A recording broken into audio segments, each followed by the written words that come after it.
En junio de 2007, la Dirección General de Prevención y Readaptación Social, la Dirección General para el Desarrollo Humano y la empresa Tractolamp firmaron un convenio que establecía que la empresa impartiría una capacitación al interior del penal, con el fin de impulsar las habilidades, conocimientos y destrezas de los internos. Para las reclusas del penal, esto significó precarias condiciones laborales, riesgos a la salud y un salario muy por debajo del mínimo, disfrazando un trabajo formal como un curso de capacitación. No tienen prestaciones, no tienen seguridad social, no están reconocidas como trabajadoras, se les llama becarias, a pesar de que tienen años trabajando para la empresa. Este es un camuflaje, esto es una simulación para evitar configurar la relación laboral, ¿no? Entonces, pero la relación laboral no depende del nombre que le des al contrato, depende de las funciones materiales que estés desarrollando ahí. Y entonces les llaman becarias.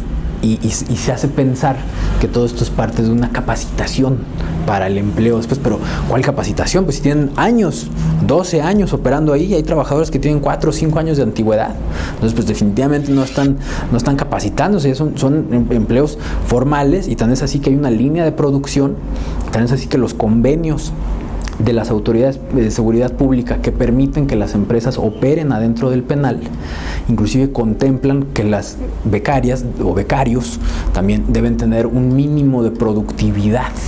Esta situación salió al descubierto luego de que la revista Proceso publicara el caso de María de la Luz Miranda Cárdenas, interna del penal, quien fue despedida injustificadamente e interpusiera una demanda laboral contra la empresa, donde, además, denunciara los malos tratos al interior del penal. Hasta el momento existen 4 demandas presentadas por internas. Entonces es una maquiladora, se llama Tractolamp.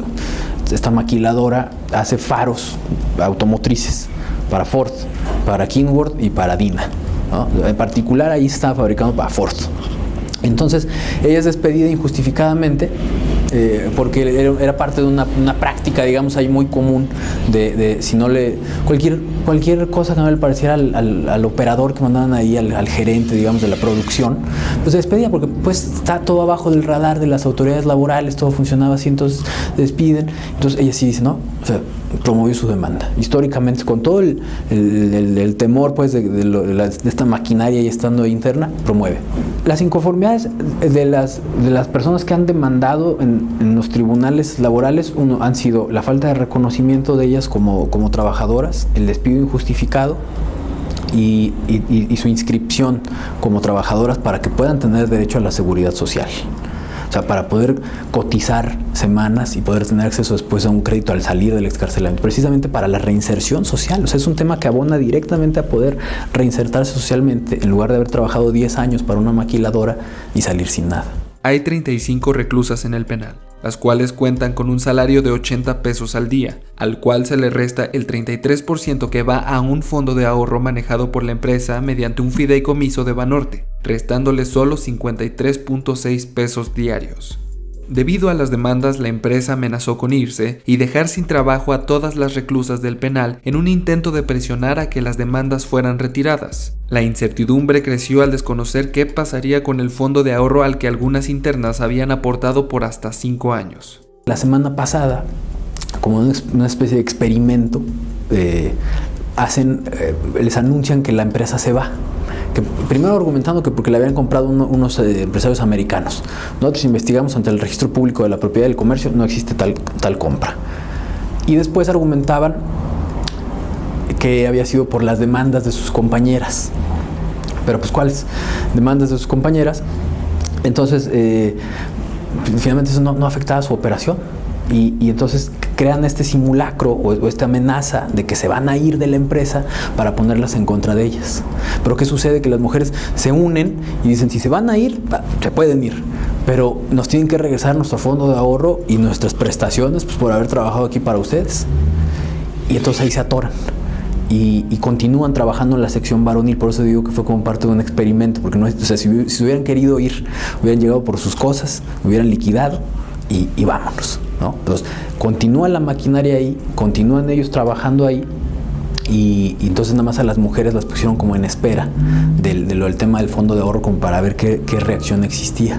Pero Entonces hoy lo único que están reclamando, si se van a continuar aquí operando, pues vamos a operar con normalidad, pero con un respeto hacia nosotros como trabajadoras. Están trabajando en condiciones en las que, uno, no son regulares, o sea, en el sentido de que están percibiendo 2 veces menos que lo que perciben los empleados afuera por exactamente el mismo trabajo, ¿no?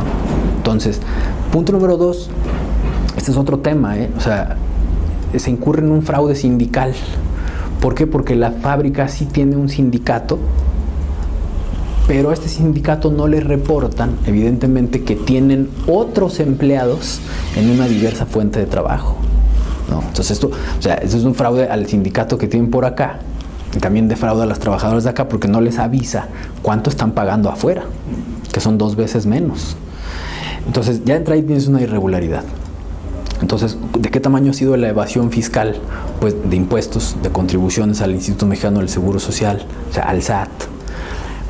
Pero también está el tema de la salud. Porque, por ejemplo, las mujeres en particular, ellas están soldando con cautín las tarjetas electrónicas que van en los faros. Entonces el cautín es con soldadura de estaño. Esto a la larga te genera una enfermedad que se llama estañosis, que va endureciendo el tejido de los pulmones. Es una enfermedad que se va haciendo en el tiempo. O sea, y te va creando un daño, a pesar de que no lo veas, pues va creando un daño. Entonces ellos dicen, no tenemos esas medidas de seguridad, de cubrebocas, de ventilación, de todo esto. Y cuando van cámaras, o llega a haber algún evento, pues se nos superuniforma y se simula ahí esta cuestión, pero no es una cuestión de diario. ¿Por qué? Porque precisamente han estado abajo del radar de la Secretaría del Trabajo, porque se ha simulado esta parte de las becarias. Entonces dicen, ay, pues mira, lo que está pasando adentro no es una relación de trabajo, no es una fábrica propiamente dicho, están capacitando. Pues no, o sea, a lo largo de 12 años, o sea, dudo mucho que están capacitando. La empresa no ha querido mostrar los contratos para saber cuánto dinero conforma el fideicomiso, el cual sigue generando intereses en el banco y no se ha encontrado una respuesta positiva por parte de las autoridades para resolver el caso. Hemos hablado con la gente de la Secretaría del Trabajo local, hemos hablado principalmente con el director del penal y hemos hablado con la gente de la Dirección de Reinserción Social.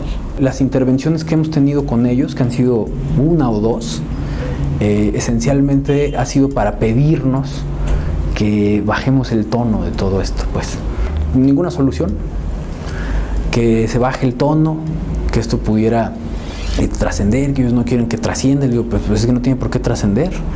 O sea, no trasciende en el sentido en que simple y sencillamente se hagan las cuentas claras y todo siga operando, ¿no? Hasta ahí. La Comisión Estatal de Derechos Humanos también ha estado involucrada sin hacer nada. Desconozco por qué él afirme eso cuando en la reunión del jueves estuvo su servidor y un visitador adjunto, intervinimos junto con la autoridad penitenciaria y el representante de la empresa. Cierto es que el representante se comprometió a dar una información el día viernes, al día siguiente, que desafortunadamente esa información no se entregó en los términos y en el horario planteado, lo que indignó con sobrada razón a las mujeres, a las señoras privadas de su libertad, y en ese momento la comisión también estuvo ahí, el abogado estuvo ahí también, y él perfectamente se dio cuenta de nuestra presencia en todo el momento para que la autoridad penitenciaria fuera a ofrecerles una disculpa, que pidiera a la empresa que se disculpara por no haber entregado la información en el término acordado, y la autoridad penitenciaria señaló que el día lunes 14 tendrían una reunión para poder ya dirimir todos estos puntos ahí que no habían quedado claros para efectos de garantizar estas prestaciones que las chicas están reclamando de manera muy genuina. Parecía más bien que están abonando al interés de los empresarios, porque se planteó una queja ante ellos por ahí de marzo, abril, es fecha que no han podido emitir una recomendación, es fecha que se les pide unas copias, 2-3 meses para conseguir tus copias, nada en realidad. Sí, tan es así que hoy estamos metidos en este punto. La comisión, de acuerdo a nuestras atribuciones, tiene distintos instrumentos legales que hacer uso para poderse pronunciar. En el caso, un solo caso, que es el que ante la comisión representa el abogado, el organismo emitió medidas precautorias solicitando el cese inmediato de cualquier violación a los derechos humanos de la persona que representa en nuestro organismo el abogado. Y es perfectamente del conocimiento de él y de la joven esta circunstancia, porque a los dos se les notificó, y sí creo que son condiciones precarias, que sí se tienen que analizar y que tenemos que revisar adecuadamente. Eso es lo que tenemos que revisar detalladamente, de manera muy responsable, para podernos pronunciar en el momento que sea oportuno. De igual forma, se buscó la versión de los hechos de la empresa Tractolamp, al igual que de su abogado José Mario de la Garza, presidente de la Fundación Renace. Sin embargo, ninguno quiso atender a una entrevista. Las declaraciones contrastan, pero la realidad hasta el momento es que la empresa no labora en el área femenil del centro penitenciario, por lo que el poco salario que recibían las mujeres ha desaparecido, junto a las esperanzas de entregarle ese dinero a sus familias.